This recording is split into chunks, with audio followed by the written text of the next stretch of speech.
I'm playing Ocarina of Time for the first time ever, before the remake, and I have no idea what I'm getting myself into.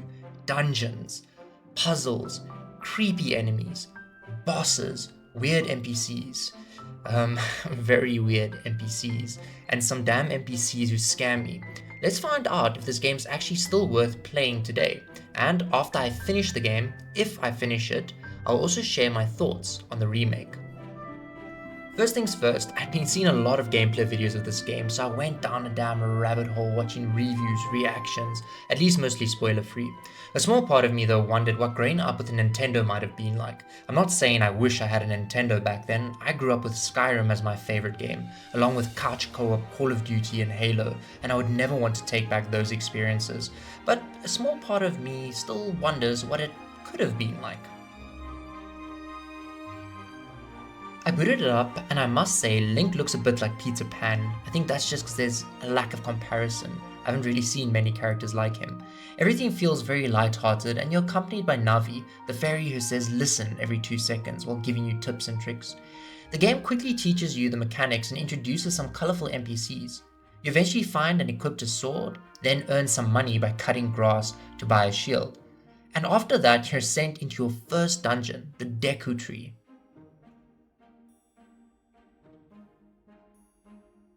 Throughout this game, there are dungeons where you solve puzzles, get a new weapon or tool, and then use it to solve even more puzzles. I also liked the moment when I could light a stick on fire for a puzzle. I remember in Assassin's Creed Origins, which is one of the more recent Assassin's Creeds, you could light your arrows, and I thought that was awesome back then. And, that's a much newer game, so I was even more impressed by the mechanics here. I also have to say I used all my sticks, but luckily I farmed more outside the Deku Tree. There are enemies too, and at this point the combat is relatively simple and easy to understand. Slash, block, dodge. The first dungeon gives Link the slingshot, and you use it to progress all the way to the boss, which, you guessed it, also requires the slingshot to defeat. I must say, I thought this was a really well designed boss. Actually, correction, a really well designed starting dungeon. After defeating it, I was rewarded with a spiritual stone, which we'll need later. There are cutscenes as well, and there's no voice acting, but the music completely carries them. I think that's what gives each scene its emotion and tone, whether it's sad, serious, goofy, or fun. The soundtrack is genuinely incredible, and I even listen to it now while driving or doing boring shit like dishes. At this point, I was hooked, but could the game keep up this momentum? Before we head into the open world, I want to mention that I'm trying the one game at a time approach. I've realized I struggle to finish games because I constantly get sidetracked and lose momentum. A big reason for that is Game Pass. I have access to everything all of the time. So my brain goes, oh wow, here's a new game. Let me try this. Wait, this game is leaving soon. Let me finish that one. Hold on. A game from my wish list was just added. I can't do it anymore. So now it's Zelda. I've limited my game time so I can actually miss this game and I want to come back to it. Sometimes I'll go do something completely different instead of game, like go for a walk, watch my chickens, or pick gooseberries.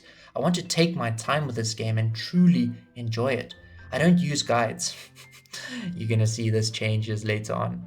When I get stuck, I get angry and annoyed at the game, but honestly that's okay.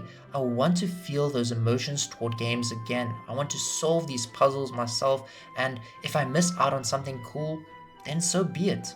Anyway, sorry for this little side tangent, let's continue. Then the game opens up. Well, this open field, which for the most part is pretty empty, and day passes in just a few seconds. This field acts as a hub, connecting all the different places you'll be visiting, and man, some of these sunsets are beautiful. I took screenshots of them and I just love them so much. I would just stand there and stare at them, but that doesn't last long before the dead rise and you're forced to move on, pushing you toward the castle. This castle feels so alive, or maybe that's not the right word. Upbeat, even worse than alive. Cheerful, lively. Yeah, let's go with lively.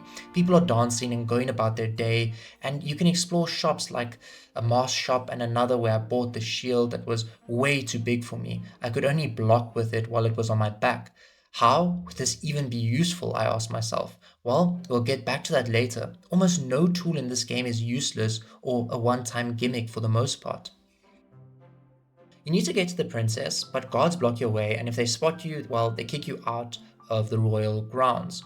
So the first time I made it through, the sleeping man was blocking my path. Nothing I did would wake him up. I ran back to town and got caught on my way, and then remembered that at the start, just before I went into the royal grounds, a girl gave me an egg and told me about her dad. So I assumed that was a sleeping man in my way. Back I went, and on the way, the egg hatched. Well, I pulled out my chicken, and the man woke up. Problem solved. So far, I was having quite a bit of fun, and the word I'd like to use to describe the game up to now would be charm. The game has so much charm to it. I made it to the princess, and this is where you get your first little glimpse of the antagonist. Your primary goal is to collect the 3 spiritual stones to open the door of time inside the, you guessed it, Temple of Time. Remember though, we already got one of the spiritual stones from the Deku tree earlier, and this objective is what pushes you toward all these different locations that we're going to go through shortly. Let's start with the rock people, or the Gorons, if I'm pronouncing that right. If I'm not, I'm probably going to make the mispronunciation throughout the whole video. And you also have an ocarina, which was given to you by the one fairy chick in the beginning of the game. I just forgot to mention it because this ocarina is not very cool. You also use this ocarina to play melodies at certain places for certain people to trigger certain events, and also just to open doors in general. For example, you play a tune for the Goron King and he gives you these bracelets, and you can now use these bracelets to pick up these explosive bomb flowers that can break walls. So naturally, the first thing I did was I started blowing things up, and damn boys, did I find some nice treasures. And then there was this guy, this damn guy, this one who tells you to come back when you're older. This bastard. More on him later. The Goron King also pointed me to the next dungeon I had to complete, and this dungeon obviously had its own enemies and puzzles to do, but dang, these jumpy lizard guys, boy oh boy, they were annoying. 2 quick things here. First, they leap over your head. You can actually use this massive shield to block their attacks from above, making it a really useful tool in this section. Second, this part, even at my age now, reminded me of Revenge of the Sith, that awesome fight scene between Obi-Wan and Anakin. I kept hearing Star Wars music in my head and taunting the lizards to jump. I have the high ground, which made absolutely no sense because there was no high ground. We were standing on the exact same level. These guys would have annoyed me even more as a kid. I think I would have raged a bit more than I am now. Anyway, you do some cool puzzles, and so far, there's been very little hand-holding. Navi, the fairy who accompanies you, is basically all you've got, and she doesn't help all that much. I think as a kid, I would have gotten really frustrated. What I liked back then as a wee lad playing Skyrim was if I got stuck, I could just go back and, go do another quest. Yeah, if you want to progress, you need to overcome the challenge in front of you. And another thing I say, this is facts, is that I went in thinking that this was a kid's game. I didn't know anything about The Legend of Zelda. And yeah, you do need to listen to the NPCs. I know that, and yeah, that's why I struggled for a lot of the puzzles, is I wasn't listening to what was being told to me, and if I was, I just forgot. So yeah, you will see that going forward. I got to the boss, and like I mentioned earlier, each tool you get is usually used both for solving puzzles and defeating bosses in the dungeon. The bosses themselves are puzzles in a way. This one required me to throw bombs into its mouth every time it opened, dodge the roll that it does, repeat, and then the dungeon is complete. Yeah, that rhymed. I must say, the cutscenes and the story still have such a light, almost joyful tone. I mean, just watch this little dance from the Korgan King. So when I think about the first half of the game, the words that come to mind are light-hearted, joyful, and charming. Those feelings fit perfectly with Link being a child, and with the fact that a lot of kids were probably playing this game too when it came out. But there are also a few things that make you raise an eyebrow. I mean, yeah, watch this. And then I stumbled across the royal tomb. Now watch this. Makes you makes you raise an eyebrow, doesn't it? Quick little interjection. You can also use chickens to glide. This is obviously a very important mechanic, and I didn't want to forget to show you. Also, on my way to the Gorons, there was this guard who wanted a mask for his kid, so I gave him one. So why add this into the video? Because afterwards he actually wears it. It's a small detail, but it's really cool seeing him every time you pass by with his little mask on. It's heartwarming. Onto the water world, baby. It took me a while to find this place. I also learned a song for a horse that I couldn't even ride yet. I had collected a few heart pieces by now. If you collect 4 of them, you gain an extra heart container. I think we've all seen systems like this in one game or another, though I would say they're most common in like Metroidvanias. Anyway, off to Waterworld for real now. Wait, before that, I found a bunch of hidden rooms filled with chests and rupees. Oh, and I went down this fun little water slide that's, conveniently designed. Every time you fall down, it sends you right back to the start. Very, very fun. Very convenient. Now I have to run all the way back. The water area itself was cool and filled with these fish people. One of them taught me how to dive deeper underwater, and the king of the fish people told me his daughter was missing. So I went looking for her and found a note in a bottle. Probably best to show that to the king, wouldn't you say? Although I got distracted by a surprisingly addictive fishing minigame for a few minutes. I finally returned and showed him the note. He did that thing my dog does on the carpet and let me pass.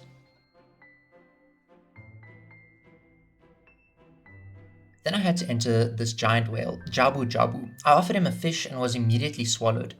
Now this dungeon is probably where I would have quit as a kid. I died a lot here. On top of that, you have to carry this fish princess around. You unlock the boomerang here and end up fighting not 1 but 2 bosses.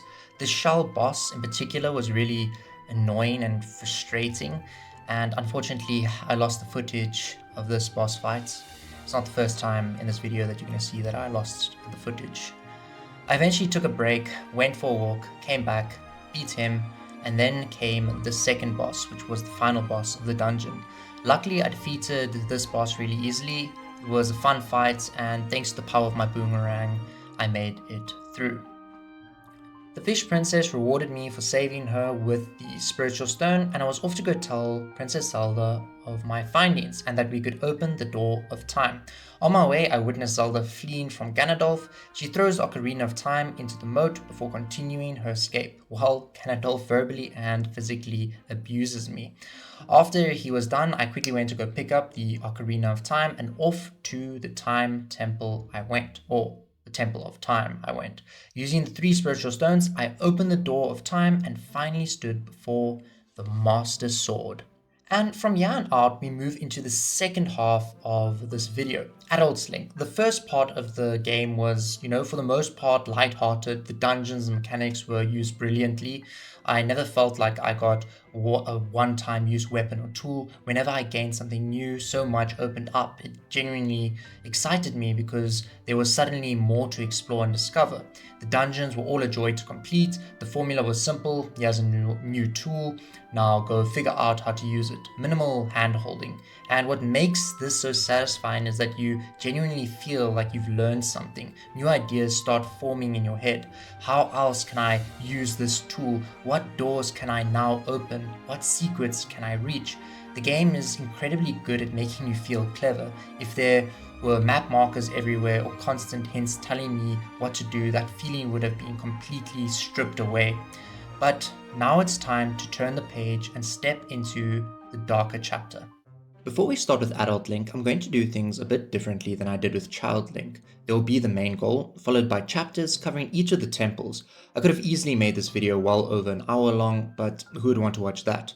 So I'm keeping things shorter. I'll also be adding some of my thoughts and gameplay reactions throughout this section, and I hope you guys enjoy it. Link pulls the Master Sword from the Temple of Time, which seals him away for 7 years. When he wakes up, Hyrule has completely changed. Ganondorf has taken control.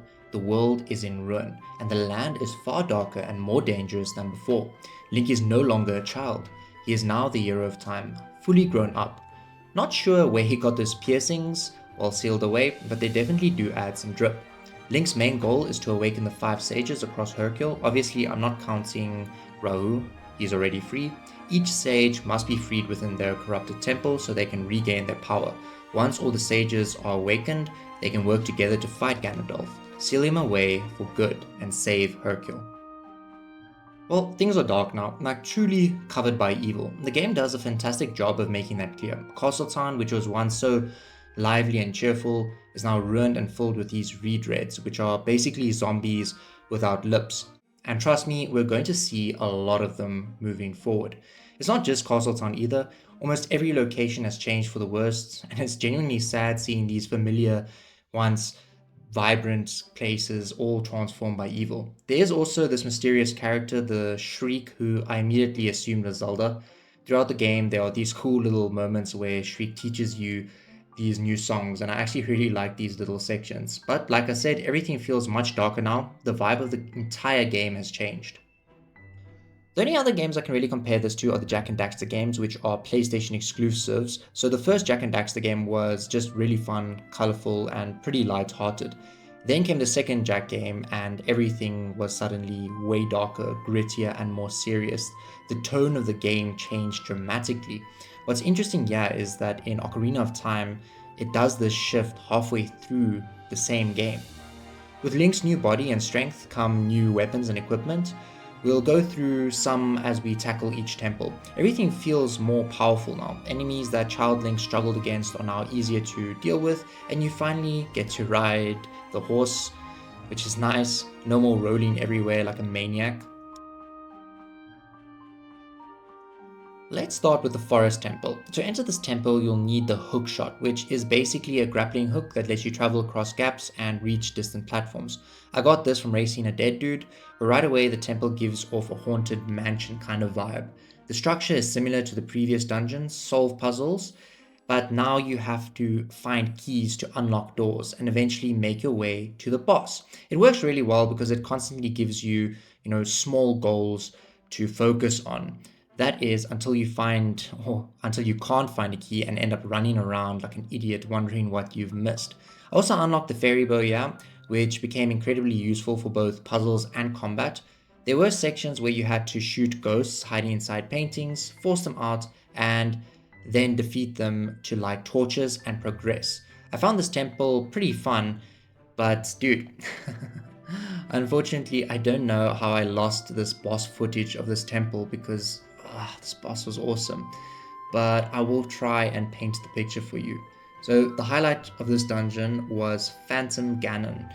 This guy rides through paintings and you'll have to carefully watch which one he's coming out of before reacting.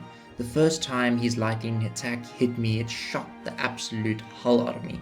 Eventually, the fight turns into a game of magical hot potato or badminton as you're batting lightning energy back and forth between each other. Dude, this boss fight was awesome and it required good timing, precision, and actually paying attention. I really did like it a lot. A really fun little boss compared to the boss fights you had to do as Child Link. After defeating Phantom Ganon, though, you free Saria, the fairy chick from the beginning, who awakens as the Forest Sage. Overall, the difficulty has definitely gone up a little bit, at least for me. Young me would have probably given up quite a while ago, I think. At least one sage down. In between all of this, I took a lot of breaks. Sometimes I intentionally allowed myself to miss the game before coming back to it. Other times, life simply got in the way. Responsibilities are one thing, but annoyingly, we had a lot of power cuts. Still, every time I stopped playing, I found myself looking forward to jumping back in. And that's a great thing. It was time to climb Death Mountain. I'd been here as Child Link and got burnt to an absolute crisp. But now the Goron leader's son, who he named after me, Link, was a pretty nice touch, gave me a red tunic and I could now withstand the intense heat, allowing me to finally push forward. My goal here was simple: save the Gorons, and that's exactly what I did. Along the way, I unlocked the Megaton Hammer, a massive weapon capable of smashing heavy objects. Just a quick reminder that all of these tools can be used throughout the world to uncover secrets. In this case, I could finally destroy those boulders and crates that have been mocking me for hours. I always wondered why I couldn't break the crates, but now I know. Back to the dungeon itself, this was by far the easiest temple so far. I didn't struggle much at all. The puzzles were straightforward, the layout made sense, and I always felt like I knew what I needed to do next. The final boss was basically a glorified game of whack-a-mole against a giant dragon, and I loved it. It was a lot of fun. I must say, so far the boss department has been fantastic, and I would even say this for the first 3 dungeons when you play as Child Link. They were basic, yes, and very simplistic, but they taught you the mechanics of the game, and it's a good starting point. As expected, though, you do use the hammer to defeat the boss, which is something this game does really well. Every tool feels important and gets its moment to shine. After the fight, you save the Goron leader, who awakens as the Fire Sage. I actually wanted to ask you guys something. How old were you when you first played the Ocarina of Time? I'm in my 20s now, and some parts of this game are genuinely quite challenging or incredibly vague if you don't listen to what the NPCs say. I can't imagine figuring some of this stuff out as a kid, so I'm curious to hear when you guys first played it, or when you actually finally completed it, or what dungeons you struggled on. The Water Temple. Now for the Water Temple, my favorite temple. So much fun. Okay, that's a lie. Before even getting there, I had to make my way through an icy cave where I caught blue fire in bottles so I could melt red ice. What I didn't realize while playing was that this is how you unlock the blue tunic, which allows you to breathe underwater. Now, from what I've seen, the GameCube version required you to constantly pause the game to equip and unequip the iron boots through the menu. To everyone who played that version, guys, massive respect. The pain I'm feeling is apparently nothing compared to what you guys went through. Also, I need to confess something. I failed. I used a guide because nope, absolutely not. This dungeon was designed specifically to hurt people mentally. As a kid, I wouldn't have finished the game. I would have traded it in and bought something less frustrating. And then there was the boss. The boss is honestly pretty mid. It's basically this little water orc guy. You pull him out with your hook shot, smack him a few times, and repeat.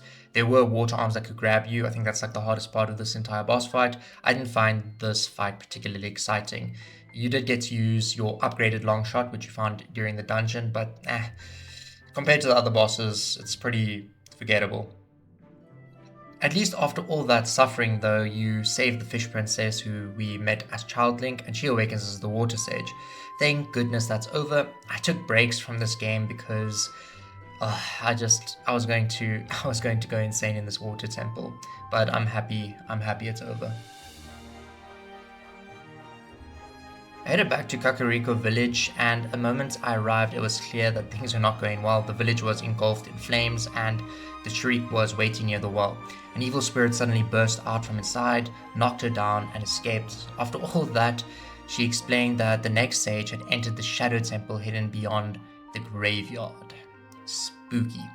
After learning a new song that can teleport you directly to the entrance of the new temple, I made my way inside. Use Din's fire to light the torches and gain access, but before progressing any further, you need the lens of truth. Navi hinted that I could find it inside the well. The problem, I couldn't get into the well. I searched the entire village looking for hidden paths, secrets, entrances, anything.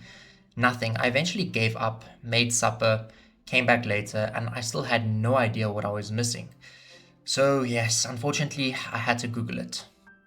Turns out you need to travel back in time as Child Link, and apparently the game does explain this somewhere, but I must have completely missed it.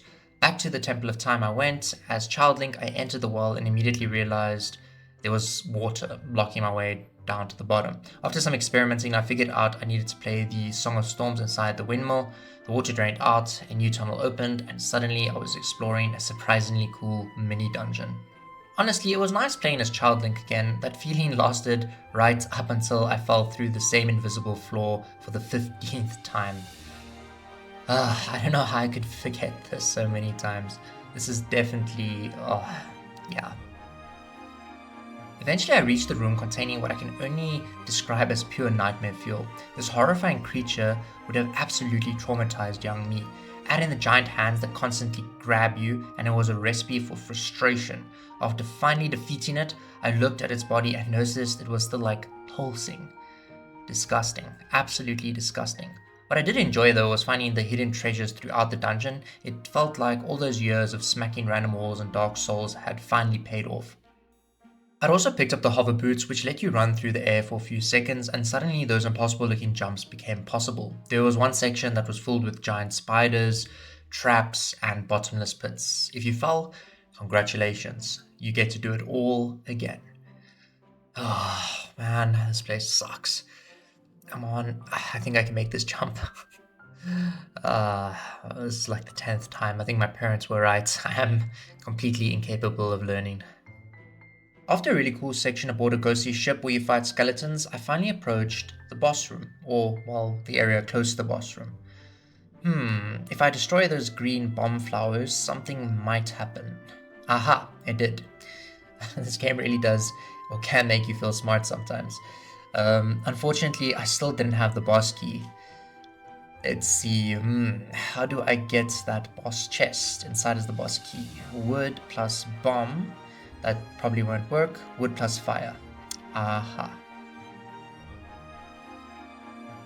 Eventually I found the boss key and made my way to the boss. A really cool design, another eye boss though. But this drumming one-eyed, no-arm boss, it was incredibly annoying. Every time he started drumming, my lock-on would break, and then he would proceed to beat the absolute hell out of me, or slap the absolute hell out of me. Eventually, with the help of my bow and 2 health potions, no, actually, sorry, 1 health potion, I managed to bring him down. Still, a better boss than the Water Temple boss. One thing I always do after beating a boss is immediately panic that I've somehow missed the heart container. Surely I'm not the only person who does that. After the fight, you rescue Mpa, which was Zelda's bodyguard, the same person you saw escorting Zelda out of the castle years earlier when she was being chased by Ganondorf. She awakens as the Shadow Sage. Overall, this was one of my favorite temples.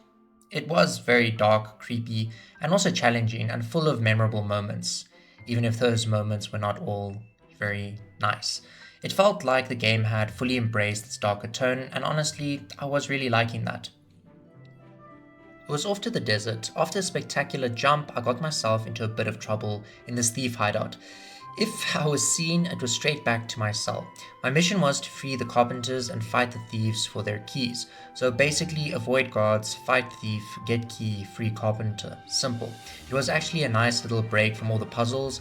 There was a lot more combat here, and without a boss fight puzzle attached to it, you really start to notice how basic the combat system is. It's probably for the best that combat isn't like the main focus of the game.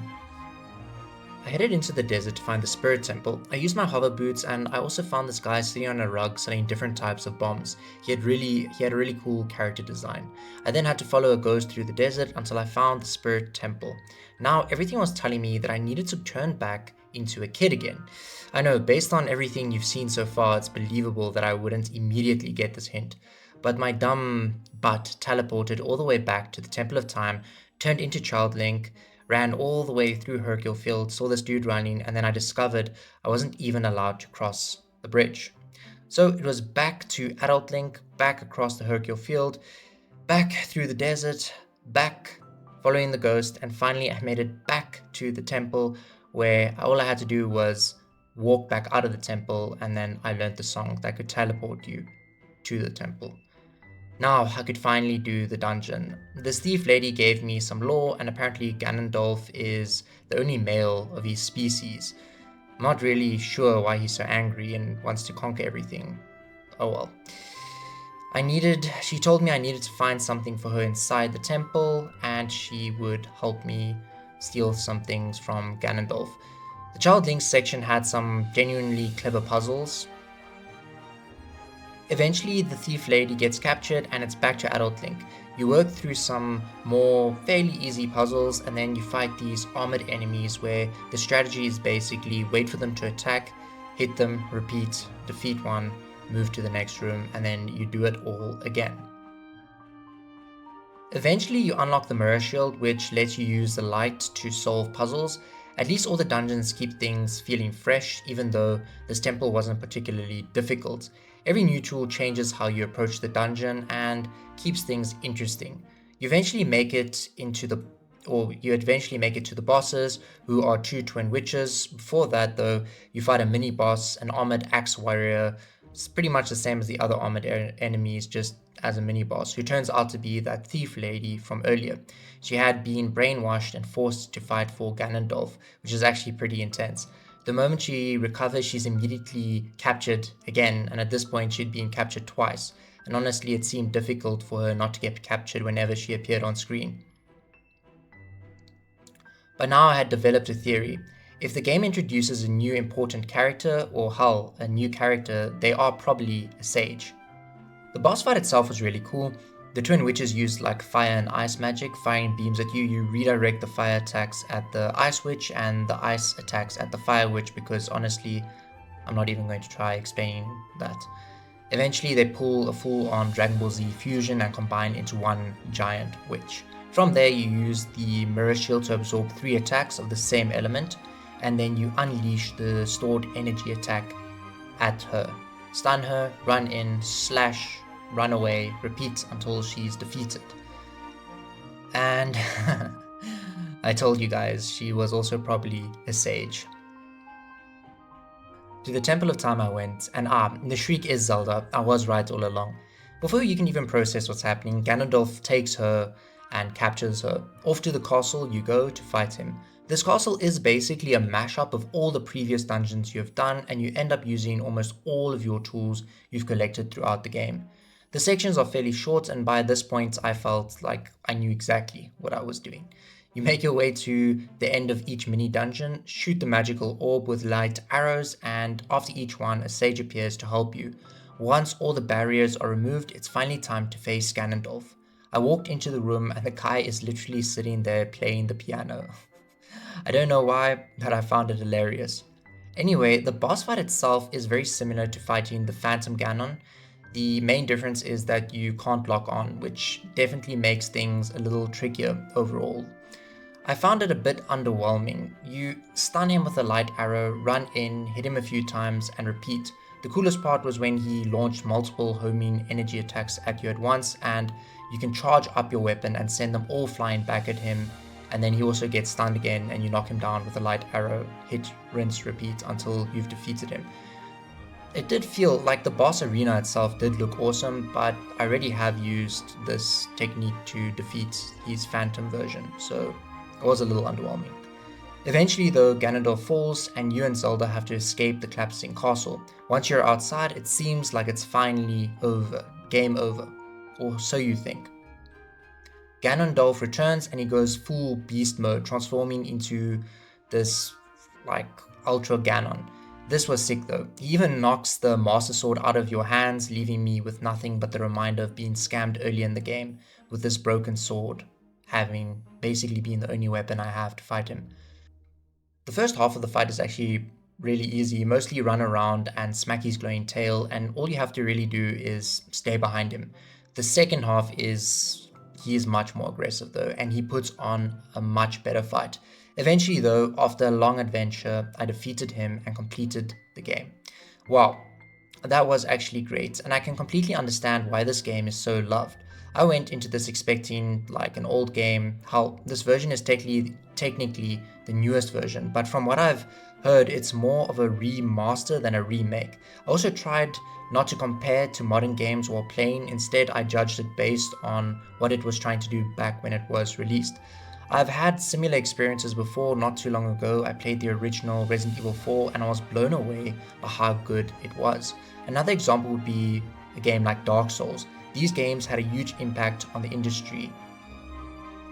I'm genuinely glad I finally played Ocarina of Time. Sure, there were parts I didn't enjoy, some dungeons frustrated me, some were pretty simple, and the combat isn't exactly amazing by today's standards, or even I'm sure when it released. But overall, I was completely hooked. The game constantly rewarded exploration, made me feel clever when solving puzzles, and gave me that feeling of adventure that so many games try to capture.